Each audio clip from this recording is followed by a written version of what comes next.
अस्सलाम वालेकुम व्यूअर्स, मैं हूं डॉक्टर अस्मा और आप देख रहे हैं हेल्दी घराना। आज मैं आपके लिए लाई हूं हेयर लॉस वीडियो पार्ट 2, जिसमें हम आपको बताएंगे कुछ मिथ्स यानी बालों से जुड़ी मनगढ़ंत बातें और उनकी असल हकीकत। मिथ नंबर 1, बचपन में ज़्यादा गंजा होने से जल्दी और मजबूत बाल आते हैं। इस मिथ के चक्कर में न जाने कितने बच्चे बचपन में कुर्बानी का बकरा बन चुके हैं। हकीकत ये है कि एक बाल की ज़िंदगी में 4 फेजेस होते हैं।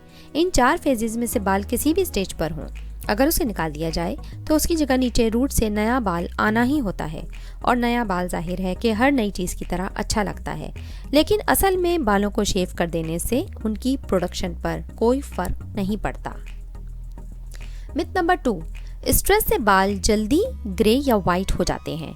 ये मनगढ़ंत बात अक्सर अपने स्पाउस को अंडर प्रेशर रखने के लिए इस्तेमाल की जाती है कि तुमने मुझे इतनी स्ट्रेस दी है कि मेरे बाल जल्दी सफ़ेद हो गए।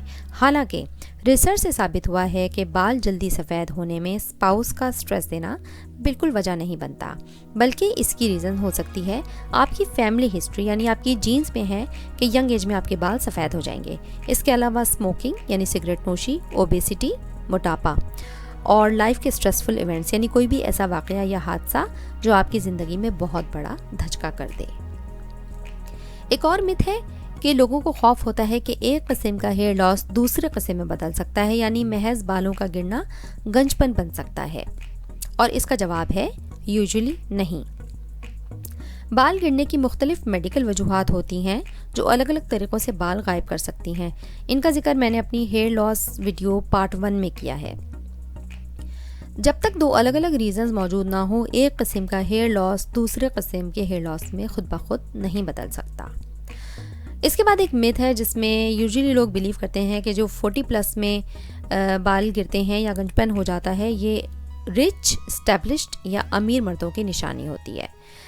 तो सॉरी, दिल के बहलाने का गालिब ख्याल अच्छा है, इसमें कोई हकीकत नहीं है।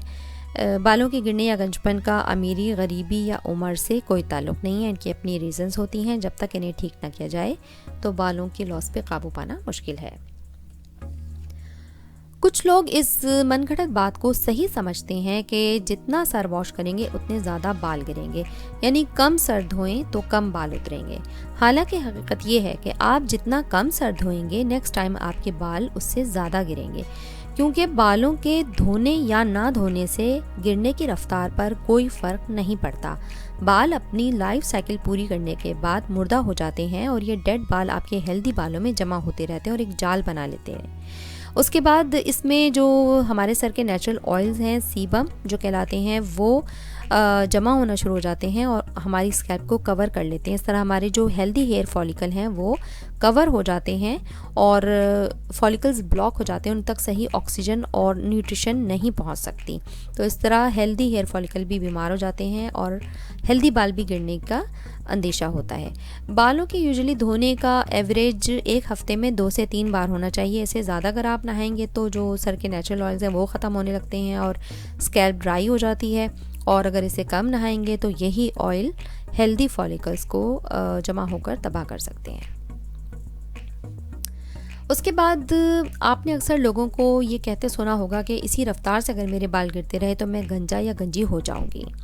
तो इस खौफ में मुब्तला होने की ज़रूरत नहीं है, क्योंकि बालों का गिरना आपको गंजा नहीं कर सकता जब तक कि आप स्पेशली एक मेडिकल प्रॉब्लम जिसे स्कारिंग एलोपेशिया कहते हैं वो ना हो जाए, जो कि हेयर फॉलिकल्स को परमानेंट डैमेज कर देती है और बालों का जो मुस्तकिल गंजपन होता है जिसमें जिल्द चिकनी हो जाती है वो हो जाता है। तो इसके अलावा जितनी भी रीज़न्स हैं वो अगर ठीक कर दी जाएँ तो 3 to 6 मंथ्स में बाल ऑटोमेटिकली गिरने भी बंद हो जाते हैं और वापस आना शुरू कर देते हैं। रीग्रोथ हो जाती है बालों की। कुछ केसेस में 6 महीने से ज़्यादा बाल गिर सकते हैं, लेकिन उसमें आपके बालों का घनापन तो ख़त्म हो जाएगा, लेकिन गंजपन हरगिज़ नहीं होगा। उसके बाद अक्सर लोगों का प्रॉब्लम यह है कि वो अगर लंबे बाल देखते हैं और उनकी जड़ों पर एक छोटा सा सफ़ेद बल्ब नज़र आता है तो वो समझते हैं कि शायद उनकी बालों की जड़ें तबाह हो गई हैं। लेकिन ये एक अच्छी साइन है, क्योंकि जितने ज़्यादा बाल लंबे गिरेंगे, यानी बाल की लेंथ जितनी ज़्यादा लंबी होगी, इसका मतलब यह है कि वो बाल अपनी लाइफ साइकिल पूरी करके फिर गिरा है। अगर आपको छोटे बाल मिल रहे हैं, टूटे हुए बाल मिल रहे हैं, तो वो ज़्यादा ख़तरनाक बात है। इसका मतलब है कि बाल अपनी लाइफ साइकिल पूरी नहीं कर पा रहे हैं और हेल्दी हालत में या फ्रेश हालत में ही गिर जा रहे हैं। छोटे बाल का गिरना ज़्यादा ख़तरनाक है एज़ कम्पेयर टू लंबे बाल। और अगर उस लंबे बाल के एंड में कोई वाइट कलर का छोटा सा बल्ब भी मिल रहा है, तो उसका मतलब है कि जो नीचे से नया बाल आ रहा था उसने उस पुराने और बेकार बाल को जड़ से उखाड़ फेंका है, और ये रीग्रोथ होने की एक निशानी होती है।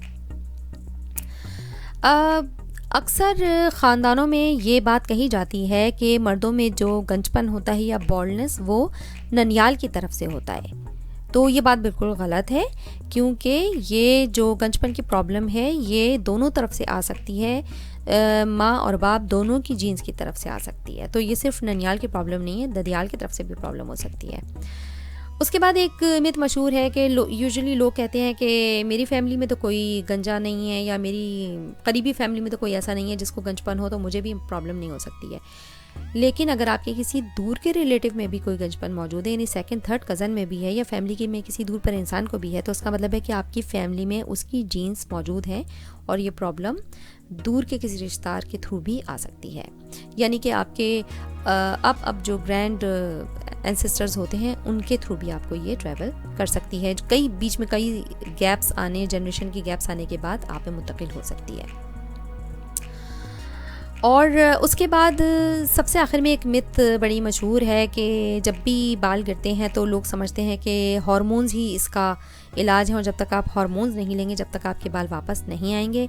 तो इसका जवाब ये है कि हार्मोन सिर्फ उन बालों के गिरने को ट्रीट कर सकते हैं जिनकी रीजंस हार्मोनल हैं। यानी फ़ीमेल में जो सबसे ज़्यादा पॉलीसिस्टिक ओवरीज का प्रॉब्लम है, या मेल्स में जब एंड्रोजेंस बढ़ जाते हैं, टेस्टोस्टेरोन हार्मोन्स या उससे रिलेटेड हार्मोन्स बढ़ जाते हैं उनकी वजह से, या थायराइड हार्मोन्स की वजह से।